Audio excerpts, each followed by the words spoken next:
In the midst of a blinding snowstorm, a former Marine dragged a gaunt little boy to safety, to save him from freezing to death. But when he saw the ice-cold dog tag in the boy's hand, the name engraved on it left him frozen in place, and he realized that tonight was not merely a rescue, but the beginning of a promise he had been running from for 5 long years. Snow fell thick and heavy, like a white curtain erasing every boundary between sky and earth.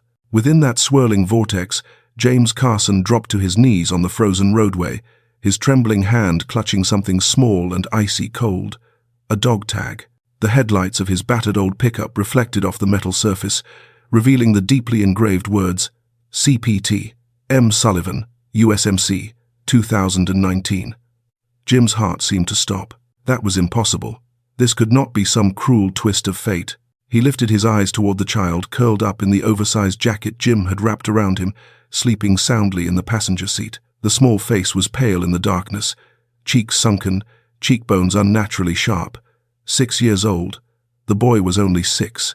Memories crashed over him like an unexpected tsunami. Afghanistan, 2019. Bagram Forward Operating Base. The desert night was bitterly cold, yet inside the canvas tent the air was warm with laughter from the soldiers. Captain Michael Sullivan, Mike, sat across from Jim, holding an old cell phone, his eyes lighting up every time he looked at the screen. "Look at this, Jim." Mike turned the phone so he could see the photo. A blonde woman holding a brown-haired little boy, both smiling brightly. "Katie and Tommy. The kid just turned 1 last week." Jim smiled. "He looks just like you." Mike snorted softly, but his expression grew serious. "Jim, if anything happens to me, promise you'll look after them, Katie and Tommy. Promise me." Jim clapped his best friend on the shoulder. "What are you talking about? You're the luckiest guy in the unit. You'll live to a ripe old age, go home, and spoil your grandkids." Mike shook his head, still serious. "Promise me, Jim." All right, I promise." Jim never knew that would be the heaviest promise of his life. The next morning, they were assigned a reconnaissance mission to a village suspected of harboring insurgents. Everything happened too fast. An explosion, shouting, dust everywhere. Mike shoved Jim aside just as a round came in. The captain's tall frame shielded the men behind him, but he went down. Jim cradled Mike in his arms, blood soaking into the desert sand. His friend's blue eyes struggled to stay open, his lips trembling as he whispered his final words. "Katie, Tommy, don't let them." "I promise, Mike, I promise," Jim shouted, but Mike could no longer hear him. The light faded from those eyes, leaving Jim with a pain beyond words and a promise he never kept. Jim snapped back to the present, his whole body shaking. 5 years. 5 years had passed since that day. 5 years of running from the pain, lost in the grip of PTSD, too afraid to face Mike's family, afraid of the questions in their eyes, asking why Mike never came home while he did. And now fate had led him here, to this child, Tommy Sullivan, Mike's son. Jim looked at the boy sleeping peacefully, dried tear tracks streaking his gaunt cheeks. The clothes he wore were far too thin for a blizzard like this. His shoes were torn apart, nothing left but flimsy soles clinging to his tiny feet. The old backpack beside him was filled with used napkins. Why? Why should the son of a hero, a man who gave his life protecting his men, be living in such desperate poverty? "Mike," Jim whispered into the snowy night, "I failed you. I let you die, but I swear to you, I won't let your son suffer any longer." He stood, gently pulling the blanket he'd prepared over Tommy, then turned to look back at Morrison's diner, the place where he'd pulled the boy from the deadly cold. The door was still shut tight, only a dim light glowing inside. Jim spotted the silhouette of a heavy-set man pacing with a phone in his hand. Frank Morrison, the diner owner who had just tried to throw Tommy out into the storm. Jim walked up and shoved the door open. Frank was on the phone and spun around, startled. "What are you doing back here? I need to talk to you about the boy," Jim said, his voice cold as ice. "Tommy Sullivan," Frank frowned. "That kid. He owes me 3 days of work. What are you planning to do with him?" "He's 6 years old." Jim stepped closer, never taking his eyes off him. "No child owes anyone anything," Frank scoffed. "You don't know how things work. Diane, his aunt, made a deal with me. The kid works to pay for food and a place to sleep. That's how the world works, pal." Jim felt his hands curl into fists, but he restrained himself. "Diane will be hearing from me." Frank sneered. "You don't know who you're messing with. Diane Sullivan isn't someone to cross." She'll make you regret it." Jim stared him straight in the eye, his voice dropping low, cold as a desert winter night. "I'm a Marine, Morrison. I've faced things far worse than you, and I'm not afraid of anyone when it comes to protecting a child." Frank took a step back, swallowing hard. Jim turned away without another word and headed outside, back to the pickup where Tommy still slept. The blizzard continued to howl, but inside the truck, the small boy lay still, safe from the cold for now. Jim started the engine and slowly pulled out of the lot. He didn't know where to begin. He didn't know how to finally keep a promise delayed by 5 years. But he knew one thing for certain. He could not abandon Tommy. Watching the storm rage outside, Jim thought to himself, the storm out there will pass, but the storm in this boy's life has only just begun to be cleared. And this time, James Carson would not run. The first light of dawn slipped through the thin curtains, waking Tommy from the deepest sleep he had had in months. The boy opened his eyes and looked around the unfamiliar room. For a moment, he forgot where he was. Then the memories of the night before rushed back: the blizzard, the stranger, the warm coat. Panic suddenly gripped him. Tommy sprang up, his trembling feet touching the cold floor. "Aunt Diane," he whispered, his heart pounding. "I have to go back. She'll be angry." He bolted for the door, only to collide with something solid. Not a wall, but Jim. The tall man stood there holding a dish towel, worry etched across his face. "You're awake?" Jim lowered his voice, trying not to frighten him further. "You're safe here, Tommy. I won't let anyone hurt you." Tommy backed away, shaking his head hard. But I skipped work at the diner. I'm a bad kid. I deserve." His voice broke, tears streaming down his cheeks. "I deserve to be punished." Jim felt his heart tighten painfully. He knelt down until they were eye to eye. "Listen to me, Tommy," he said, his voice trembling as he struggled to keep his emotions in check. "No child ever deserves to be punished for wanting to be loved. No child." Tommy looked at him with wide, uncertain eyes. In that gaze, Jim saw a desperate longing to trust, and also a deep, ingrained fear, the fear of hoping, only to be crushed again. I'm hungry," Tommy whispered, so softly Jim had to lean closer to hear him. Jim offered a gentle smile. "Then it's perfect timing. I just finished making breakfast." The smell of fried eggs and sizzling bacon filled the small kitchen. On the table, Jim had prepared a simple but complete meal: eggs, crispy bacon, golden toast, and a glass of warm milk. Tommy stood there staring at the plate as if it were a priceless treasure. I'm allowed to eat?" he asked, his voice full of doubt. Jim had to fight back tears. "Of course you are, Tommy. This is my home. You can eat whatever you want." Tommy sat down, gripping the spoon with both trembling hands. He ate slowly, carefully, as if afraid the food might vanish at any moment. Jim sat across from him, his chest aching with every glance. This was not how a 6-year-old should eat. This was the way someone ate who was used to hunger, to scarcity. After breakfast, Tommy sat quietly, clutching the oversized jacket Jim had given him the night before. Gradually, in the warm, quiet space of the trailer, he began to open up. "I have to get up at 5 every morning," Tommy said, his voice barely above a whisper. "Then I walk to Uncle Frank's diner and wash dishes until noon. In the afternoon I go back to Aunt Diane's house, clean, do laundry. If I mess up or work too slow, then—" He stopped, unable to continue. Jim took Tommy's small hand, warm and steady. "You don't have to tell me if you're not ready, but I want you to know one thing. None of what you've been through is your fault. Do you hear me?" Tommy nodded, though doubt still lingered in his eyes. So much time being mistreated had carved the belief deep into his mind that he deserved it all. Jim's phone rang sharply, breaking the quiet moment. He looked at the screen, a number he didn't recognize, and answered. "Who do you think you are?" "Taking my nephew." A woman's harsh, hostile voice snapped. Jim stood and stepped outside so Tommy wouldn't hear. "My name is Jim Carson. I was a friend of Michael Sullivan." "Michael died 5 years ago," Diane Sullivan replied, her voice cold as ice. "And Tommy is my responsibility. Bring him back immediately, unless you want me to call the police." Jim took a deep breath, steadying himself. "I'll bring Tommy back, Miss Sullivan, but I also need to speak with you about how he's being cared for." Diane scoffed, her laugh dry and devoid of warmth. "You don't know the first thing about raising a child. Don't try to play the hero. My address is—" 2 hours later, Jim's pickup truck stopped in front of a small suburban house with peeling paint and a sagging fence. Tommy sat beside him, his body curling inward as they got closer. He said nothing, but his small hands gripped the seat, knuckles white.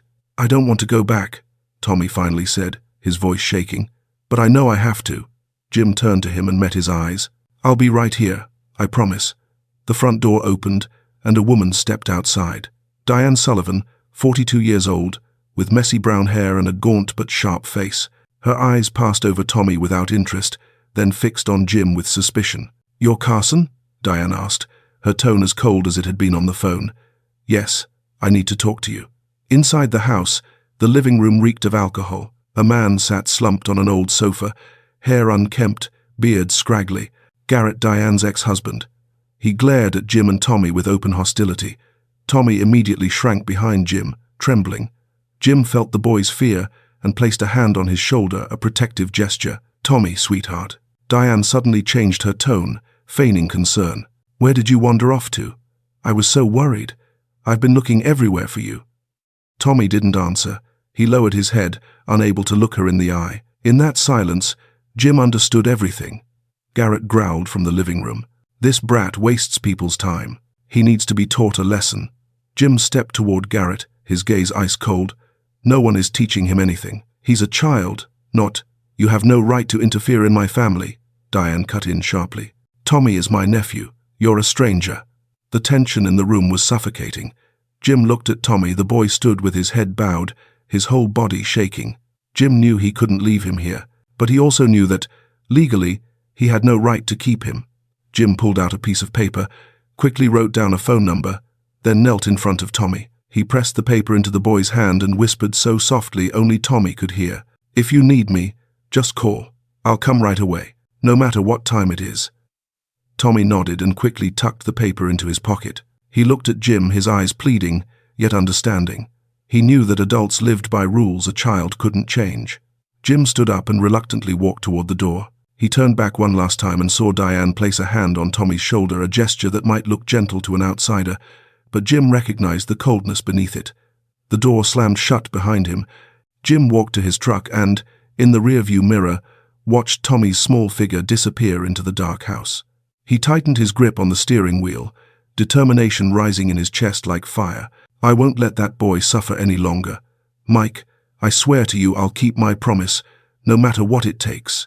The truck rolled down the slushy road, but inside Jim, a new battle had just begun. The week after letting Tommy return to Diane's house was the longest week of Jim's life. Every morning he woke with a heavy weight pressing on his chest. He couldn't find peace. He couldn't forget the pleading look in the boy's eyes when the door closed. On the third day, Jim drove past Morrison's diner. He parked a short distance away and watched. What he saw made his blood boil. Tommy, the 6-year-old boy with the frail, undernourished body, was pushing a trash cart that weighed twice as much as he did behind the restaurant. With every step, he had to strain with all his strength, his small legs shaking under the load. The worn-out jacket he wore was soaked with dishwater, his hands red and purple from the cold. Jim wanted to storm in and pull Tommy out of there immediately, but he knew he couldn't. Not yet. He needed evidence. He needed a plan.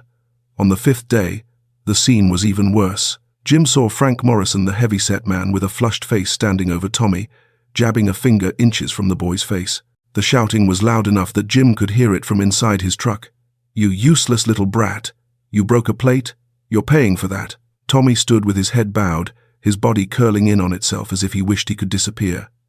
He didn't cry. He didn't resist. He only kept repeating one sentence in a trembling voice. "I'm sorry, Uncle Frank. I'll be more careful." Jim had to summon every ounce of restraint not to fling open the truck door and rush in. He knew that acting on impulse would only make things worse for Tommy. He had to do this the right way. He needed the legal system on the boy's side. That afternoon, Jim drove to the County Department of Social Services. The building was old, its hallways quiet and nearly empty. He found an office with a nameplate that read, "Sarah Bennett, Social Worker."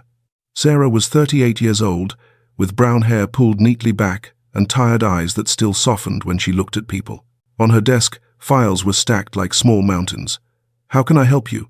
Sarah asked gently. Jim sat down and told her everything about Tommy, about Mike, about what he had seen at Morrison's diner and at Diane's house.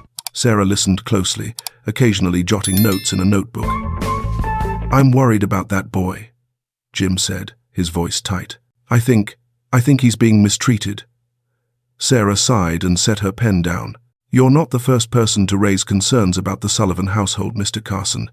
We've received a few reports from neighbors, from the school, but every time we investigate, Diane has plausible explanations. We need concrete evidence that can't be disputed. Jim leaned forward, his eyes resolute. I'll find the evidence. Sarah studied him, something shifting in her expression. Who are you to Tommy, Mr. Carson? You're not a relative, not his legal guardian. Why do you care so much about this child? Jim was silent for a moment, then answered in a low voice. I owe his father a promise I failed to keep for 5 years, but now I'm going to keep it. Sarah nodded slowly. I'll reopen the investigation, but you need to understand this process takes time. And during that time, Tommy will still have to live with Diane. As soon as she returned to her office, Sarah got to work. She opened Tommy Sullivan's file and read it line by line. Several details made her frown. Tommy had been taken in by Diane in 2021 after Katie, his mother, passed away from late-stage cancer. Diane was Michael's only sister, Tommy's closest living relative. Legally, everything appeared sound. But when Sarah dug deeper into the financial records, she discovered something troubling. Diane received $2,500 a month from a military orphan benefits fund. Combined with the death benefit insurance and Michael's education fund, Diane had received more than $150,000 over the past 3 years. If there's that much money, Sarah wondered, why is Tommy living in deprivation? Why is he working at a diner instead of going to school? She began contacting the local elementary school, neighbors, and anyone else who might provide information. Each conversation painted a more alarming picture. On the 6th night, at 11 o'clock sharp, Jim's phone rang loudly in the dark. He jolted awake and grabbed it. The screen showed an unfamiliar number. Hello? Jim said into the phone, his heart pounding. Uncle Jim. Tommy's voice trembled. Whispering so softly, Jim had to press the phone against his ear. Can you come get me? I'm really scared. In the background, Garrett's voice roared. You little bastard. You made me lose money. Something shattered. Heavy footsteps followed. Then Tommy whispered, I'm hiding in the closet. They're looking for me. Jim was out of bed and starting his truck in less than 10 seconds. Where are you, Tommy? I'm coming right now. Aunt Diane's house. I'm scared. Stay on the line. Don't hang up. I'll be there in 10 minutes. Jim drove at top speed, his heart pounding like a drum. 15 minutes later, he pulled up in front of the familiar house. The lights were still on, Garrett's unsteady silhouette moving inside. Jim pounded on the door, no longer willing to wait. Garrett opened it, his eyes bloodshot, the stench of alcohol heavy on his breath. Who the hell are you? Jim didn't answer. He shoved Garrett aside and charged into the house. His eyes swept the room. Tommy, where are you? A small cry came from the bedroom. Jim rushed over and threw open the closet door. In the darkness, Tommy was curled into himself, his small face soaked with tears, his lips swollen. You're safe now. Jim pulled the boy into his arms. I'm here.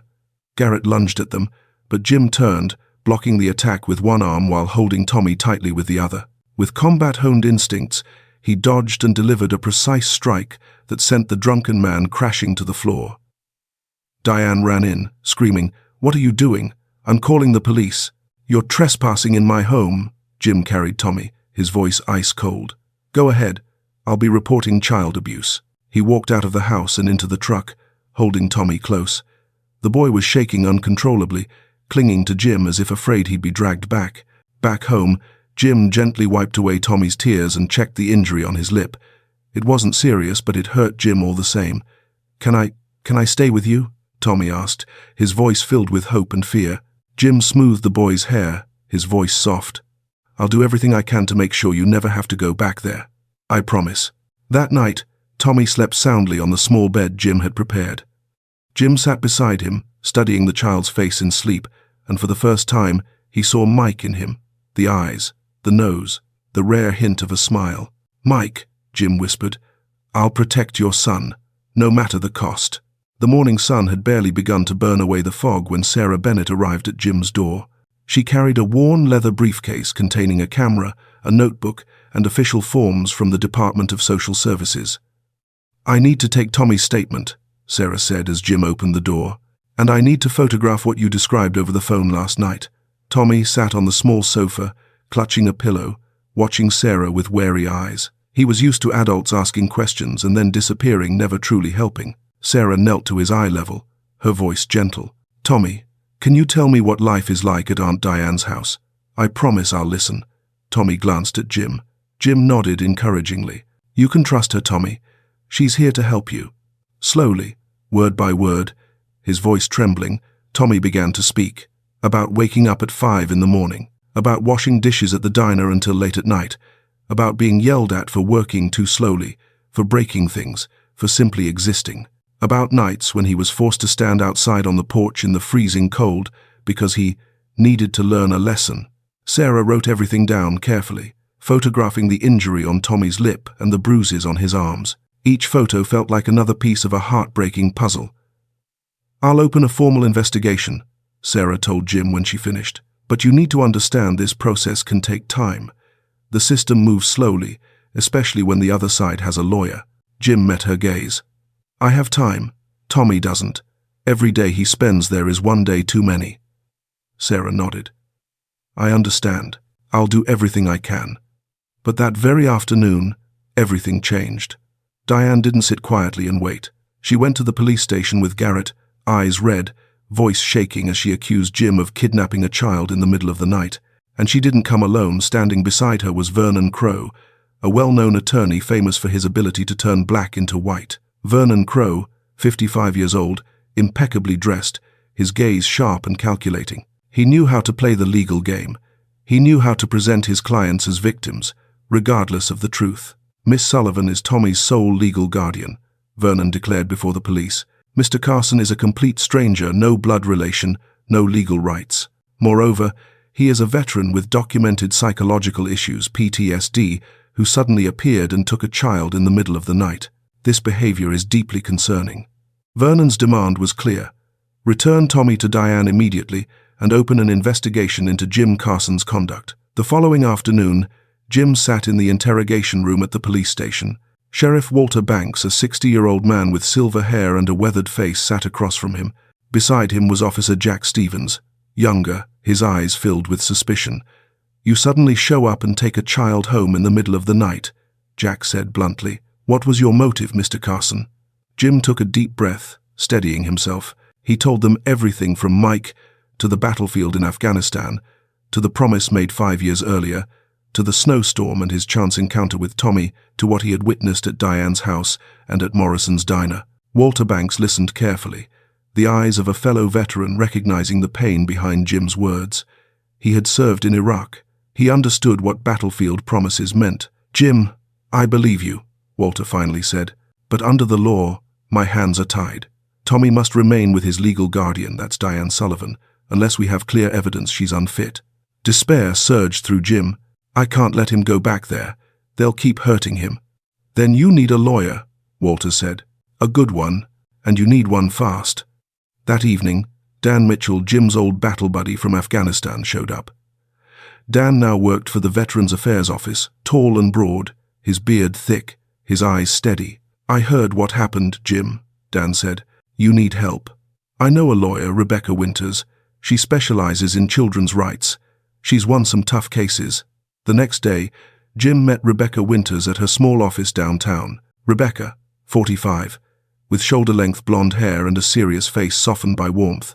The walls were covered with certificates and photos of children she had helped. Mr. Carson, Rebecca said after hearing his story, I sympathize with your situation, but you need to face reality.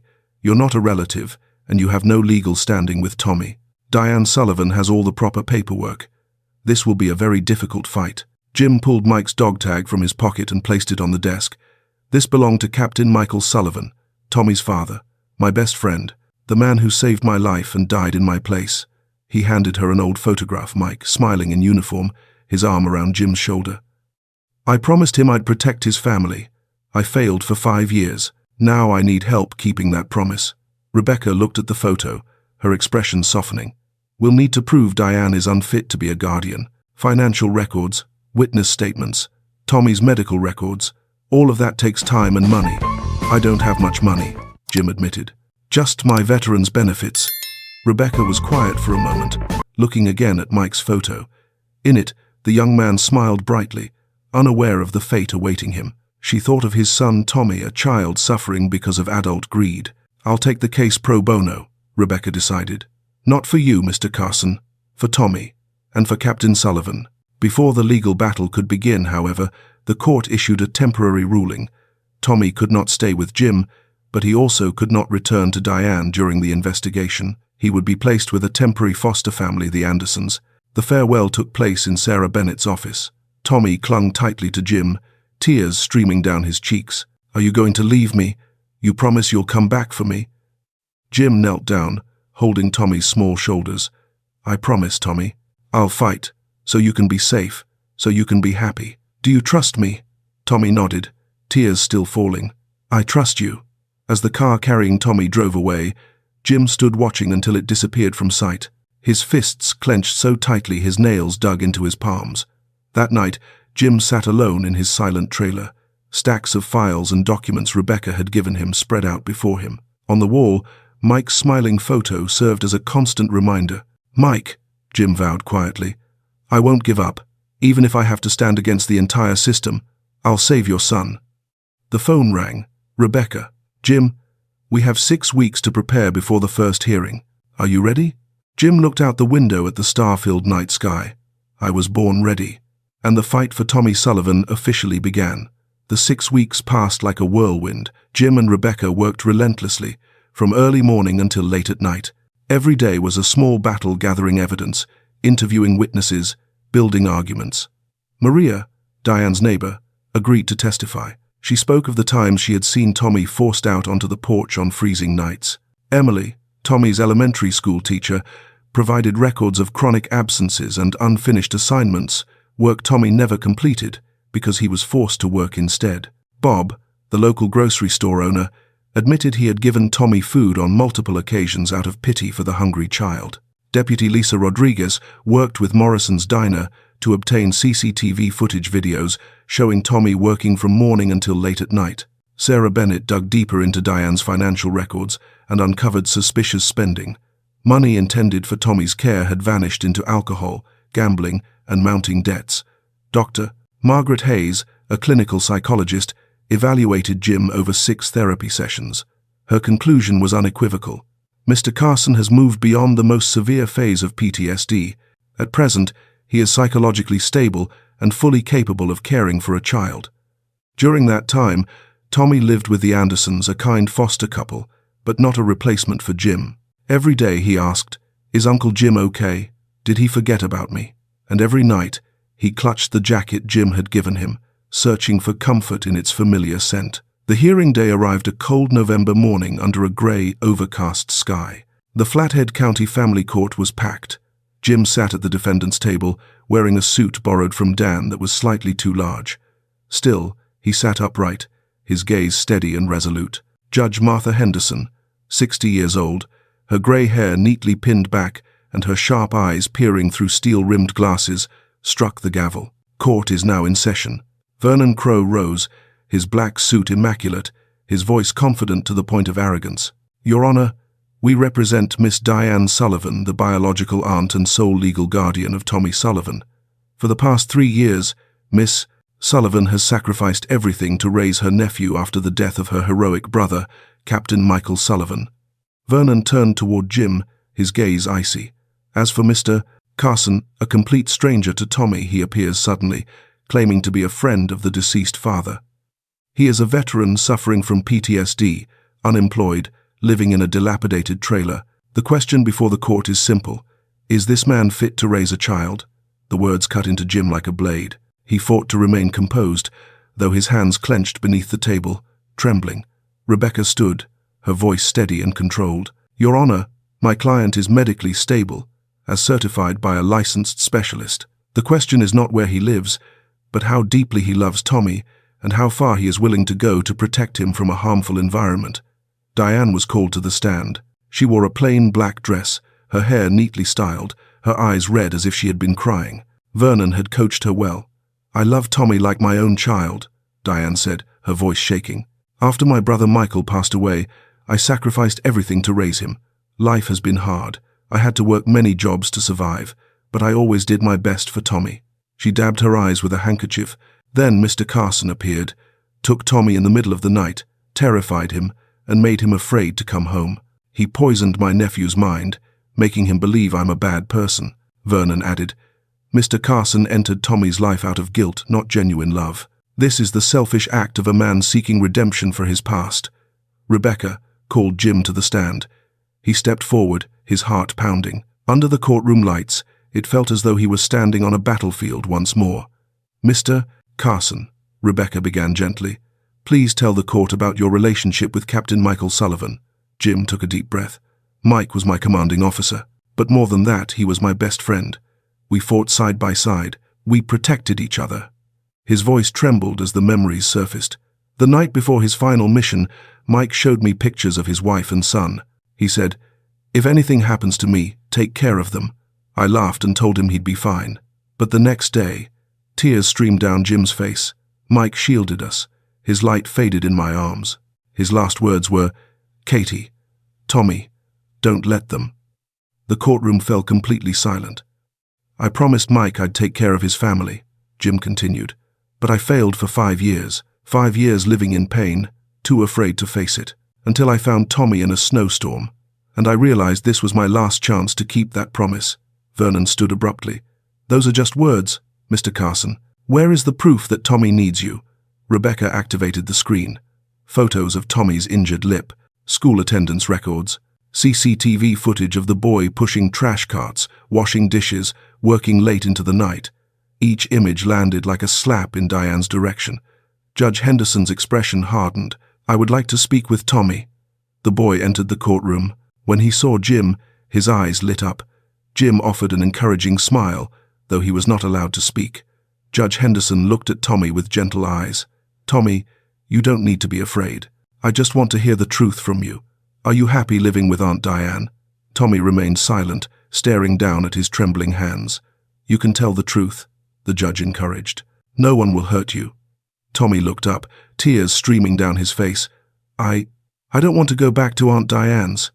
She doesn't love me. She only wants the money from my dad." Vernon leapt to object, but Judge Henderson raised her hand for silence. Tommy turned to Jim, his voice shaking but sincere. "Uncle Jim is the only person who makes me feel like when my dad was still with me. He really loves me." The courtroom was utterly silent. Several people wiped away tears. Judge Henderson struck the gavel. "I need time to review all the evidence. Court is adjourned for 2 weeks. During this period, Tommy will remain with the Anderson family." As Tommy was led out, he looked back at Jim. They exchanged a glance, one filled with hope and an unspoken promise. Rebecca whispered, "We have a chance. But we need one more decisive piece of evidence." Jim nodded, determination burning in his eyes. "I'll find it." And the battle continued. Diane Sullivan was not someone who accepted defeat easily. After the hearing, after seeing the judge's gaze tilt toward Jim, after hearing Tommy's testimony, she knew she was standing on the edge of losing. And that was precisely when she decided to fight at any cost, even if it meant resorting to the dirtiest tactics. Vernon Crowe, the slick attorney, immediately filed a civil lawsuit. Jim Carson was accused of causing emotional harm to Tommy Sullivan and ordered to pay $500,000 in damages. The filing was thick, packed with allegations: interference with legal guardianship, psychological manipulation of a child, actions driven by personal motives. But that wasn't all. Garrett and his drinking buddies began spreading rumors throughout town. Mentally unstable veteran, dangerous to the community, obsessed with someone else's child. The whispers spread like a contagion. Neighbors in the trailer park began to avoid Jim. People who once nodded in greeting now looked away. The landlord called, his voice cold and formal. "Mr. Carson, I've received multiple complaints. If this situation doesn't change, I'll have to ask you to move out." Jim felt the world closing in around him. The pressure mounted: the lawsuit, legal expenses, public hostility, and worst of all, his PTSD came roaring back like a monster awakened from sleep. The nightmares grew more violent than ever. Night after night, Jim jolted awake, drenched in cold sweat, explosions echoing in his ears. The image of Mike falling onto the desert sand, replaying as vividly as if it were happening again. He heard Mike's voice whispering, "Katie, Tommy, don't let." One night, Jim woke in sheer panic. He didn't know where he was, couldn't tell past from present. In his disoriented state, he lashed out and shattered the bathroom mirror. Glass scattered across the floor, reflecting the image of a broken man. Dr. Margaret Hayes increased his treatment urgently. "Jim, you need rest," she told him. "This level of pressure is undoing the progress we've made." But how could he rest when Tommy was waiting, when the promise to Mike was still unfulfilled? That night, Jim sat alone in the dark trailer. On the table lay a familiar object, a handgun from his military days, kept as a relic. He stared at it, a dangerous thought passing through his mind. If I weren't here, things might be simpler for Tommy. He wouldn't have to suffer because of a damaged man like me. Thankfully, the phone rang sharply, shattering the moment. On the screen, Pastor Henry Coleman. "Jim, are you there?" Henry's voice was filled with concern. "I'm on my way." 15 minutes later, Pastor Henry pushed open the trailer door. He found Jim sitting on the floor, clutching his head, his whole body shaking. Without a word, Henry sat down beside him and pulled Jim into an embrace, like a father holding a wounded child. "You're not alone, Jim," Henry said softly. "We'll get through this together. You have to stay strong," Jim cried, tears that had been building for 5 years, since Afghanistan, since the unkept promise, since the pain he could never name. Henry let him cry, gently rubbing his shoulder, steady and patient. Meanwhile, at the Andersons' home, Tommy was sinking into his own quiet despair. He heard about the lawsuit from Sarah Bennett, who tried to explain it as gently as she could. But Tommy understood. He knew Uncle Jim was in serious trouble, and it was because of him.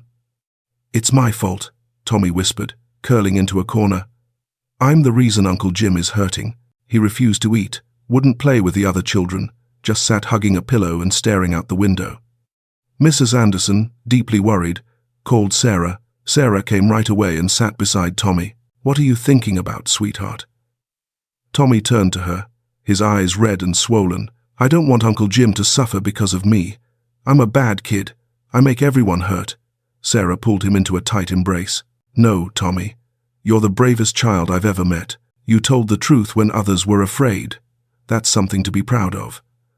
But while Jim and Tommy were each battling their own pain, another poisonous arrow came from within the system itself.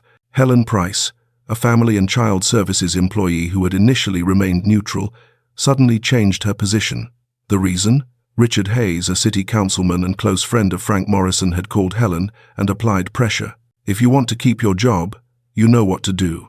Helen filed a new, sharply biased report. "Mr. Carson shows signs of psychological instability.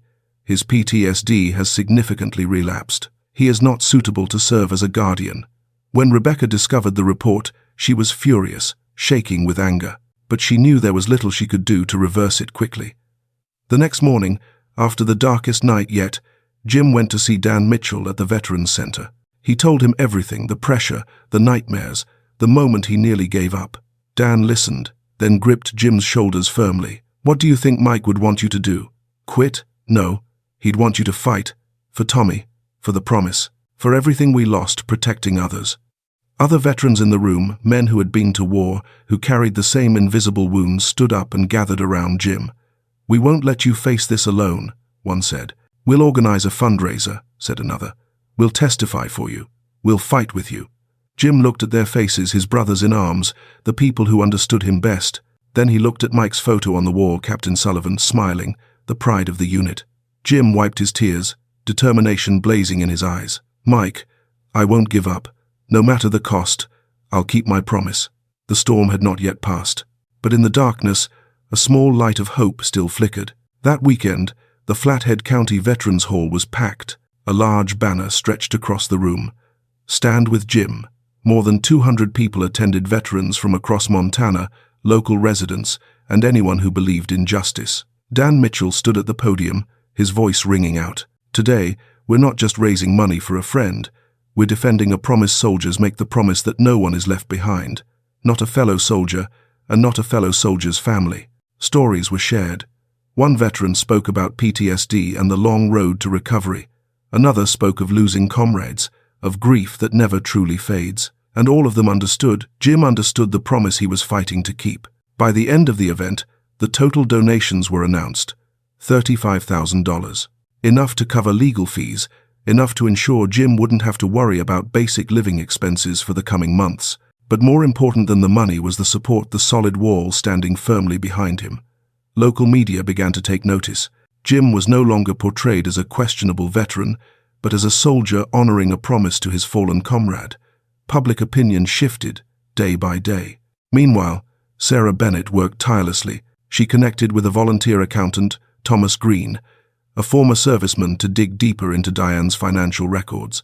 What they uncovered left them both stunned.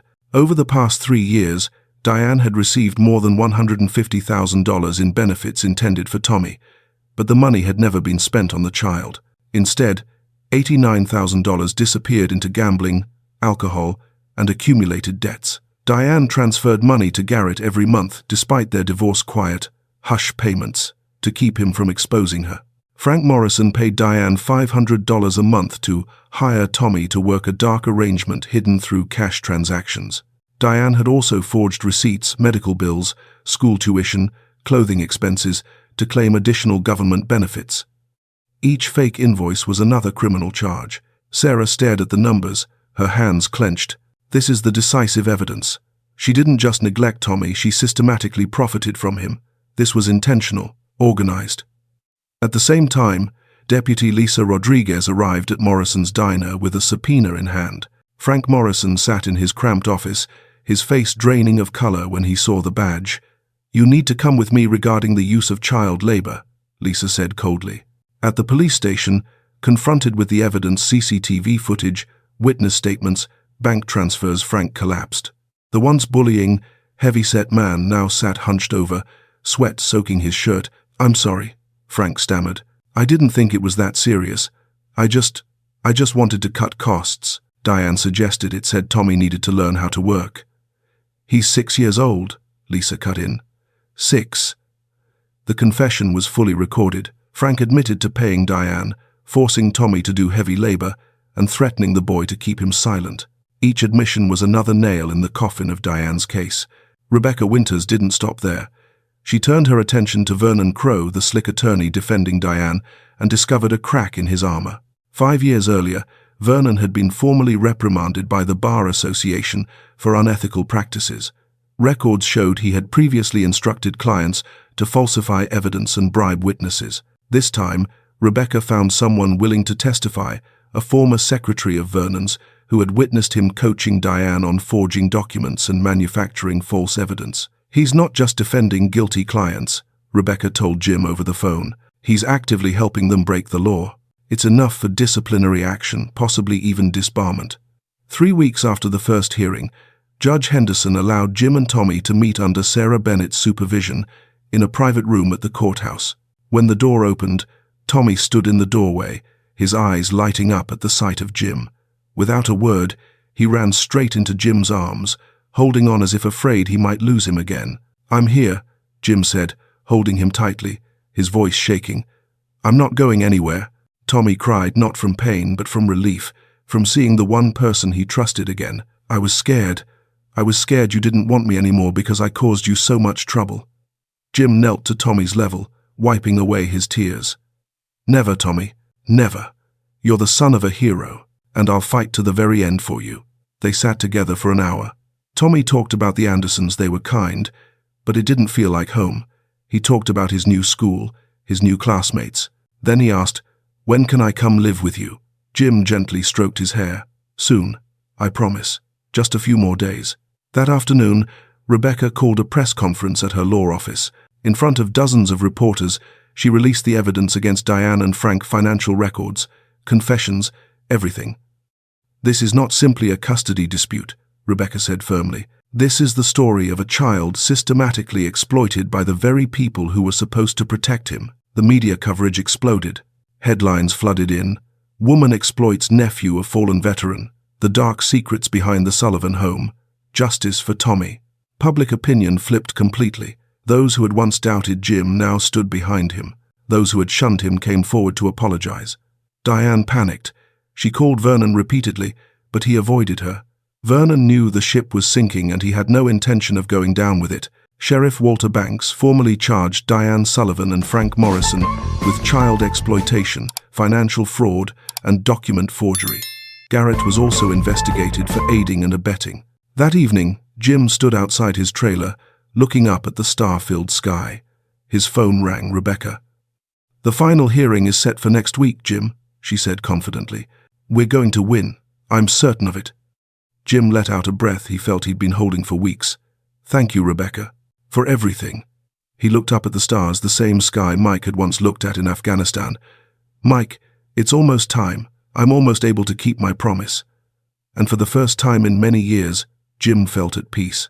On the day of the final hearing, the Montana sky was crystal clear.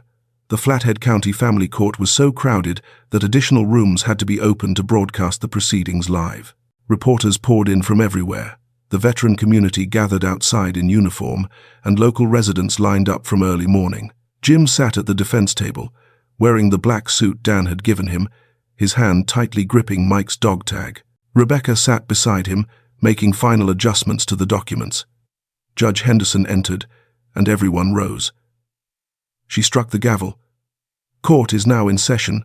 The prosecutor, Linda Morrison, a stern woman with 30 years of experience, stood up, her voice echoing through the courtroom. "Today, this court is not merely hearing a custody dispute. We are examining a systematic pattern of exploiting an innocent child." She laid out each charge in turn: child exploitation, embezzlement of $150,000 in benefits, physical and psychological abuse, and document forgery to defraud the government. Witnesses took the stand one by one. Maria, the neighbor, trembling, testified, "I saw Tommy sitting outside on the porch many nights in the cold. He didn't cry. He just sat there, as if he was used to it." Emily, the teacher, presented a thick stack of attendance records. "Tommy missed 2/3 of the school year. When he did attend, he was exhausted, hungry, unable to focus. I reported this many times, but no one listened." Bob, the grocery store owner, spoke through tears. "He came to my store asking if there was any leftover food. A 6-year-old begging for food. I gave him what I could, but I regret not doing more." Frank Morrison, once aggressive, now hunched beside his attorney, testified under a plea agreement. "I paid Diane $500 a month to have Tommy work at the diner. I knew it was wrong, but I only thought about profit." Diane sat at the defendant's table, no longer with Vernon Crowe at her side, the lawyer having withdrawn after coming under investigation. She wore plain black clothing, her hair unkempt, her face pale. Rebecca activated the screen and played the CCTV footage. The images were unmistakable. Diane pushing Tommy out onto the porch during a snowstorm, slamming the door shut, leaving the boy shivering in the freezing cold. The courtroom fell completely silent. Diane broke down, sobbing. I didn't mean to hurt him. I needed the money. Life was too hard." Judge Henderson looked at her coldly. "You received over $150,000 money intended for an orphan child. You exploited that child for personal gain. That is not hardship. That is a crime." The verdicts were announced. Diane Sullivan, 8 years in a correctional facility. Garrett Sullivan, 5 years, with a permanent ban from contact with children. Frank Morrison, 4 years in prison and a $100,000 fine. Tracy Morrison, 3 years of probation and 500 hours of community service. Vernon Crowe, 5-year suspension from the practice of law. Richard Hayes, forced resignation and a corruption investigation. The courtroom erupted in applause. Jim remained seated, silent, tears streaming down his face, not tears of sorrow, but tears of justice finally served. Judge Henderson struck the gavel to restore order. "We will now address the most important matter, the custody of Tommy Sullivan." Rebecca rose, her voice steady. "Your Honor, Mr. James Carson has come a long way. He has successfully completed treatment for PTSD and has been certified stable by a specialist. He holds steady employment at the Veterans Support Center, has suitable housing, and has the full support of his community." Dr. Margaret Hayes took the stand. "Mr. Carson is one of the most resilient patients I have ever treated. He has faced profound trauma and learned to live with his past. Most importantly, he is capable of love and care. He is fully fit to be a parent." Sarah Bennett followed, her voice warm. "Tommy needs Mr. Carson, and Mr. Carson needs Tommy. They heal one another. That is what I have witnessed over these past months." Jim was called to the stand. He stepped forward, his heart pounding, determination clear in his eyes. "Your Honor," Jim began, his voice trembling but firm, "I am not a perfect man. I carry scars from war. I have a dark past, but there is one thing that will never change. I love Tommy as my own son. I promised his father, Captain Michael Sullivan, a hero who gave his life protecting his fellow soldiers, that I would take care of his family." Jim lifted his gaze to meet Judge Henderson's. "I failed for 5 years, 5 years of living in pain, afraid to face it. Today, I ask the court for one chance, one final chance to keep that promise." The courtroom was silent. Many wiped away tears. Judge Henderson looked at Jim, then at the thick file before her. After a long pause, she struck the gavel. "Having reviewed all evidence, testimony, and psychological evaluations," she declared, "this court rules that full and permanent custody of Tommy Sullivan is awarded to Mr. James Carson. Mr. Carson is hereby recognized as the legal adoptive father of Tommy Sullivan." The courtroom exploded with applause, cheers, sobs, embraces. Jim stood frozen, hardly believing what he had heard. Rebecca hugged him, crying as well. The door opened, and Sarah led Tommy into the room. Hearing the ruling, the boy stood still, eyes wide. Then he ran. He ran straight into Jim's arms with the speed of a child who had finally found his home. Jim held Tommy tightly. Both of them cried. Around them, the applause continued, but the two existed in a world of their own. I have Uncle Jim forever now, right?" Tommy asked, his voice shaking. Jim kissed the top of his head, tears falling into the boy's hair. "Forever, son, I promise." And for the first time, Tommy called Jim by a new word, Dad. The word echoed through the courtroom, through the hearts of everyone present, and somewhere beyond, Michael Sullivan was surely smiling. Jim's pickup truck pulled to a stop in front of a small suburban house, a one-story wooden home with a white fence and a maple tree in the front yard. It wasn't big or fancy, but it was warm enough to be called home. Tommy sat in the passenger seat, staring out the window in wonder. Is this our house, Dad?" Jim smiled as he turned off the engine. "It's ours, son, yours and mine." Inside, the faint scent of pine wood and fresh paint lingered in the air. Jim led Tommy through the small living room and the clean kitchen, then stopped in front of a door painted sky blue. "This is your room," Jim said, opening the door.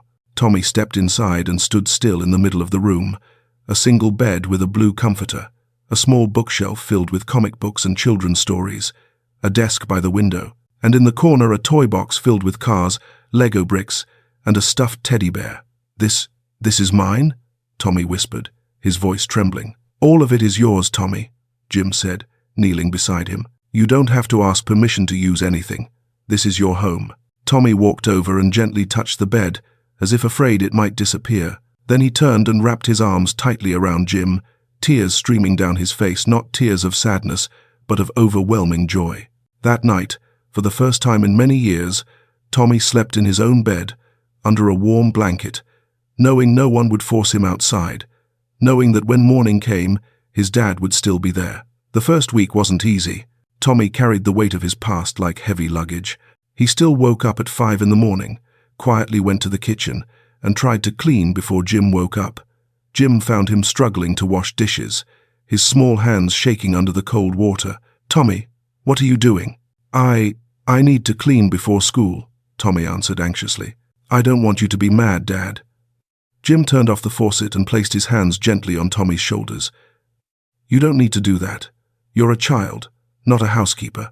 All you need to do is be yourself, okay?" It took an entire week before Tommy dared to believe he truly didn't need permission to eat, to play, or even to simply exist. In the second week, Jim took Tommy to the local elementary school. Miss Emily was waiting at the gate, smiling brightly when she saw them. "Welcome back, Tommy," she said warmly. "This time, you won't have to miss school ever again." Tommy nodded shyly, clutching the new backpack Jim had bought him. At first, he sat alone in class, afraid to speak. But little by little, as other children invited him to play and Miss Emily encouraged him, Tommy began to open up. In the third week, late one night, Jim heard a cry from Tommy's room. He rushed in to find the boy sitting upright in bed, eyes wide with fear. "I'm here, son," Jim said, pulling him into his arms. "I won't let anyone hurt you." Tommy trembled. "I dreamed about Aunt Diane. She came to take me away." Jim held him tighter, gently stroking his hair. "That will never happen again. I promise. You're safe here." Slowly, Tommy fell back asleep in Jim's arms. And from that night on, whenever nightmares came, Jim was always there. They built routines together. Every morning, Jim made breakfast, eggs, toast, milk, while Tommy sat at the table talking about what he would do at school. In the afternoon, Jim picked him up. In the evenings, they did homework together, ate dinner, and Jim read him a story before bed. On weekends, they went to the park. Jim taught Tommy how to play soccer, and for the first time, Tommy laughed out loud when he scored a goal into an imaginary net. One evening after dinner, Tommy sat beside Jim on the couch and hesitantly asked, "Dad, Jim, can you tell me more about my real dad?" Jim was quiet for a moment, then nodded. He stood up and brought out a small wooden box, the keepsake box he had kept for years, filled with memories of Mike. Inside were photos of Mike in uniform, smiling proudly with the American flag behind him, letters Mike had written to Katie, medals he had earned, and a spare dog tag. Jim sat beside Tommy, showing him each item. "Your father, Captain Michael Sullivan, was the bravest soldier I ever knew. He always put his men first. He always protected those who couldn't protect themselves. One day, when we were in danger, your dad shielded the whole team. His light went out, but he saved many lives, including mine." Tommy held the photo of Mike, staring at the face of the father he barely remembered. Tears streamed down his cheeks. "My dad was a hero." "Yes," Jim said, pulling him close. "And your dad wanted you to grow up kind and happy. That's what he wanted most, and it's what I want most, too." Tommy nodded solemnly. "I'll try. I promise I'll make both my dads proud." That weekend, they went to the Veterans Center where Jim now worked. Fellow veterans gathered around Tommy, welcoming him as one of their own. Dan Mitchell gave him a soccer jersey with the number 7 and the name Tommy Carson on the back. "Here's our nephew, Mike's son, everyone's kid." Pastor Henry said a prayer for the small family, asking for blessings on the road ahead. Tommy felt the love surrounding him, people who weren't related by blood, yet had become family. That night, Jim tucked Tommy into bed, pulling the blankets snug. Tommy hugged his new teddy bear and looked at Jim with clear, trusting eyes. "Dad, I love you." Jim felt his heart nearly burst with happiness. "I love you too, Tommy, very much." He turned off the light and stood in the doorway, watching Tommy drift into sleep. Moonlight filtered through the window, illuminating the small face that no longer carried fear. Jim whispered into the night, "Mike, your son is safe now. You can rest easy. I kept my promise." And somewhere among the stars, Jim believed that Mike was smiling. The story you have just followed is a work of fiction, but it is inspired by real events that have occurred in everyday life. The names of characters, locations, and certain details have been changed to protect the privacy and safety of those involved. However, the emotions, the pain, and the journey of healing that Jim and Tommy experience truthfully reflect what thousands of veteran families and orphan children face every single day. From this story, we can draw several profound lessons about life. First, a promise has the power to change lives. It took Jim 5 years to fulfill the promise he made to Mike, but when he finally did, he gave it everything he had. This reminds us that it is never too late to keep a promise, never too late to do the right thing. Second, never remain silent in the face of injustice. If you or someone you know, especially a child, is suffering under difficult circumstances, speak up. There are always people willing to help, like Sarah Bennett, Rebecca Winters, and dedicated social workers. One phone call, one report, can save an entire life. Third, love and patience have the power to heal. Jim proved that a determined father, even one who arrives late, can completely transform a child's life. Tommy taught Jim how to love again and how to rediscover meaning in life. They healed one another. Fourth, community holds tremendous power. No one can save the world alone, but when people stand together, from Rebecca and Sarah to Sheriff Banks and Dr. Hayes to fellow veterans and local residents, miracles can happen. Each person contributes a small part, but together they create meaningful change. Fifth, hope never truly fades. Though Tommy once slept in the freezing cold and endured 3 years of hardship, he ultimately found the light. And that proves that no matter how dark the night may be, there is always a sunrise at the end of the road. Finally, saving others is often the way we save ourselves. Jim believed he was rescuing Tommy, but in truth, Tommy saved Jim from PTSD, from the pain of the past, and by giving him a reason to keep living. When we help others, we are also healing ourselves. If this story touched your heart, please click the like button to support the channel. Subscribe and turn on notifications so you don't miss other meaningful stories about compassion, redemption, and love. Every subscription helps us continue bringing inspiring stories that spread kindness and hope to even more people. Please share this video with friends and family, because you never know whose life the story of Jim and Tommy might touch or change at a moment when they most need a spark of hope. And leave a comment sharing your thoughts about this story. What do you think of Jim's journey, of Tommy's courage, of people like Sarah, Rebecca, and the veteran community? We truly look forward to reading your reflections.